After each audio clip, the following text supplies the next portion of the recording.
السلام علیکم ورحمۃ اللہ وبرکاتہ۔ اعوذ باللہ من الشیطان الرجیم، بسم اللہ الرحمن الرحیم۔ تو پچھلے سبق میں ہم نے یہ دیکھا تھا کہ رحمہ سے رحمان اور رحیم کیسے بنا۔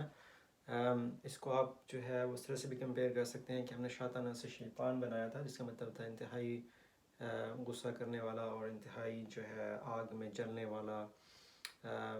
تو اور رجیم جو تھا وہ انتہائی دور کیا گیا، ہمیشہ ہمیشہ کے لیے رد کیا گیا۔ تو ان کی کمپیریزن میں جو ہے وہ اللہ تعالیٰ کی ذات جو ہے وہ رحمان ہے اور رحیم ہے۔ تو ہم یہ دیکھیں گے کہ اب اس میں یہ پورا جو جملہ ہے یا مرکب ہے، میں اس کو جملہ نہیں کہوں گا کیونکہ اس کے اندر کوئی ترجمہ کرتے ہوئے کوئی فعل یا اسمیہ نہیں بنتا، وہ میں بعد میں اس کو ایکسپلین کرتا ہوں۔ لیکن اس کو شروع کرنے سے پہلے آپ کو میں ایک چیز بتاتا ہوں، وہ یہ ہے کہ ہم نے پڑھا تھا کہ جو بالکل ایک جیسے اسم آپس میں ملے ہوئے ہوں تو وہ موصوف اور صفہ ہوتے ہیں، موصوف اور صفہ۔ تو اس کے اندر دیکھیں، اللہ الف لام، الرحمن الف لام، الرحیم الف لام، سب کے نیچے زیر زیر زیر۔ تو یہ جو ہیں برابر ہیں ہر طرح سے، وزن میں برابر ہیں، اعراب میں برابر ہیں۔ تو اس میں سے جو اللہ تعالیٰ کا ذاتی نام ہے اللہ، یہ موصوف ہے۔ موصوف وہ ذات جس کی تعریف کی گئی ہے، اور جو تعریفیں ہیں ان کو ہم صفہ کہتے ہیں۔ تو یہاں پہ صفت نمبر 1 ہے، اللہ تعالیٰ کی صفت نمبر 1 یہ ہے کہ وہ رحمان ہے، اور یہاں پہ اللہ تعالیٰ کی دوسری جو صفت ہے وہ یہ ہے کہ وہ رحیم ہے۔ دو اللہ تعالیٰ کی صفتیں ہیں اور ایک جو ہے اللہ تعالیٰ کا ذاتی نام ہے جس کو ہم موصوف کہتے ہیں۔ تو اگر ہم باقی ساری چیزوں کو اگنور کر دیں تو جو یہ جو مرکب بنے گا وہ ہوگا اللہ الرحمن الرحیم، ٹھیک ہے؟ تو الرحیم، تو یہ ہوگا، اور اس کا ترجمہ کر کے ہم کہیں گے رحمان اور رحیم اللہ انتہائی زیادہ رحم کرنے والا اور ہمیشہ رحم کرنے والا اللہ، ٹھیک ہے؟ تو یہ اس کا ترجمہ ہوگا اللہ الرحمن الرحیم، انتہائی زیادہ اور ہمیشہ رحم کرنے والا اللہ۔ اب یہ ایک مرکب ہے، ٹھیک ہے؟ اب دوسرا مرکب اس کے اندر کیا ہے؟ دوسرا مرکب جو ہے وہ ہے اسم اللہ، ٹھیک ہے؟ اس کو یاد رکھیں۔ تو دوسرا مرکب جو ہے اس کے اندر ہے اسم اللہ۔ یہ جو مرکب ہے اس کو ہم کہتے ہیں اضافت یا اضافہ۔ اور اضافہ کا ہم نے یہ کہا تھا کہ اس کا ترجمہ کرتے ہیں درمیان میں کا کی لگاتے ہیں اس کی وجہ سے۔ اور اس کو پہچاننے کا طریقہ کیا ہوتا ہے؟ جب دو اسم آپس میں ملے ہوئے ہوں تو ہمیں کیسے پتہ چلے گا کہ وہ موصوف اور صفہ ہیں، یعنی ایک ذات ہے اور اس کی تعریف کی جا رہی ہے، یا یہ کہ ایک ذات ہے جس کی ملکیت شروع کی جا رہی ہے؟ تو کیسے پتہ چلے گا؟ ہمیں پتہ چلے گا کہ اگر تو وہ دونوں برابر ہیں، جیسے اللہ کے ساتھ الرحمن جو ہے الف لام ہے دمہ ہے، اس کے اوپر دمہ ہے، تو یہ بنے گا موصوف اور صفہ، کیونکہ موصوف اور صفہ ہمیشہ برابر ہوں گے وزن میں اور اعراب میں۔ اس کی نسبت جو اضافت ہوتی ہے اس کا پتہ ایسے چلتا ہے کہ جو دوسرا لفظ، دوسرا نام ہوگا وہ ہمیشہ خاص نام ہوگا، اس کے اوپر الف لام لگا ہوا ہو سکتا ہے، یعنی خاص نام ہوگا، اور جو اس سے پہلے والا ہوگا وہ عام ہوگا۔ تو ایک چیز عام ہوگی اور ایک چیز خاص ہوگی، اور جو دوسرا ہوگا اس کے نیچے زیر لگی ہوئی ہوگی۔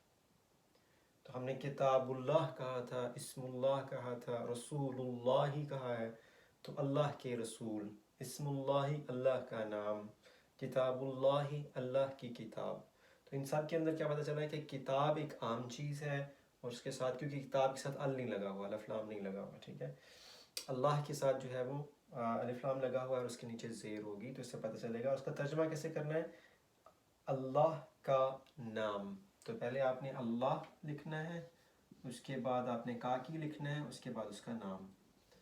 تو اگر ہم کہیں کتاب احمدی تو اس کا مطلب ہوگا احمد کی کتاب. بیت احمد یا احمدی احمد کا گھر. تو اس طرح سے دوسرے لفظ کے نیچے زیر اور پہلا لفظ جو ہے وہ ایک عام ہوگا تو یہ ہوگا اس کا اسم اللہ اضافہ. ٹھیک ہے، اضافہ کسی چیز کی ملکیت کو ظاہر کرتا ہے. تو ہم نے دو مرکب اس کے اندر دیکھے ہیں، اسم اللہ، اللہ الرحمن الرحیم. تو یہ اللہ جو ہے یہ اللہ جو ہے یہاں پہ یہ دو چیزوں کے لیے استعمال ہوتا ہے. تو یہاں پہ اگر ہم اس کو دیکھیں تو اسم اللہ، اللہ کا نام، ایک جو ہے اضافت ہے یعنی اللہ تعالیٰ کی ملکیت، اور اس کے بعد اللہ الرحمن الرحیم، یہ اللہ تعالیٰ، اس کے بعد ان کی دو تعریفیں الرحمن اور الرحیم. ٹھیک ہے، تو اس کے اندر دو مرکب ہوئے.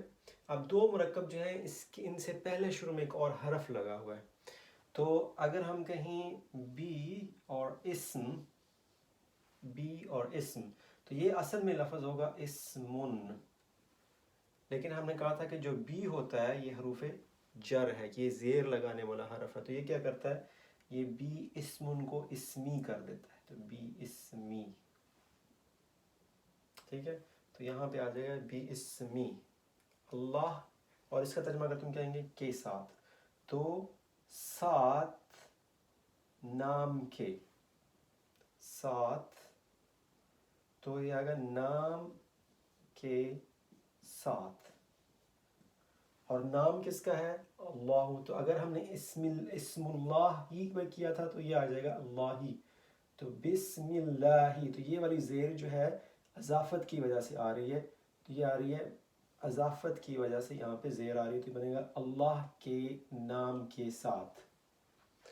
اور یہاں پہ ہم کیا کہتے ہیں، اللہ کی تعریفیں کون سی ہیں، الرحمن اور رحیم. تو ہم کہیں گے اللہ نہیں، الرحمن اور رحیم اللہ کے نام کے ساتھ. اب دیکھیں انتہائی خوبصورت بات یہ ہے کہ یہ ایک جملہ نہیں ہے، یہ صرف مرکب ہے، یہ کوئی پورا فکرہ نہیں ہے. اب جو بھی ہم کام کرتے ہیں اس میں کہتے ہیں بسم اللہ الرحمن الرحیم. ٹھیک ہے، تو جب ہم نے بسم اللہ کہا ایک آدھی چیز ہو گئی اللہ کے نام کے ساتھ. اب اللہ کے نام کے ساتھ کیا، پورا مطلب نہیں سمجھ میں آ رہا، تو جو دوسرا کام آپ اس کے ساتھ کرتے ہیں وہ اس کو کمپلیٹ کر دیتے ہیں. جیسے کہتے ہیں اللہ کے نام کے ساتھ، اور اس کے بعد آپ کھانا شروع کر دیتے ہیں، تو آپ کا جو کھانا ہے اس فکر کو مکمل کر دیتا ہے کہ میں اللہ کے نام کے ساتھ کھاتا ہوں. اسی طرح سے آپ کوئی نماز پڑھنے لگتے ہیں تو کہتے ہیں اللہ کے نام کے ساتھ، اور پھر آپ نماز پڑھنا شروع کر دیتے ہیں اور اللہ کے نام کے ساتھ وہ عمل کرنا شروع کر دیتے ہیں، تو وہ چیز جو ہے اس کو مکمل کر دیتی ہے. تو کوئی بھی چیز جو ہے اگر وہ بسم اللہ کے بغیر ہوگی تو وہ مکمل نہیں ہوگی. اسی طرح سے بسم اللہ جو ہے اللہ تعالیٰ اس کام کے اندر برکت ڈال دیتے ہیں. تو اس کے بہت سارے فوائد ہیں جب آپ بسم اللہ کہتے ہیں. اب ہم اگلی ویڈیو کے اندر انشاءاللہ یہ دیکھیں گے کہ کچھ لوگ کہتے ہیں کہ یہاں پہ ایک لفظ جو ہے وہ مسنگ ہے، وہ جو ہے اس کو ڈراپ کیا ہوا ہے، اس لفظ کو ختم کیا ہوا ہے، اور لفظ ہے ابدعو.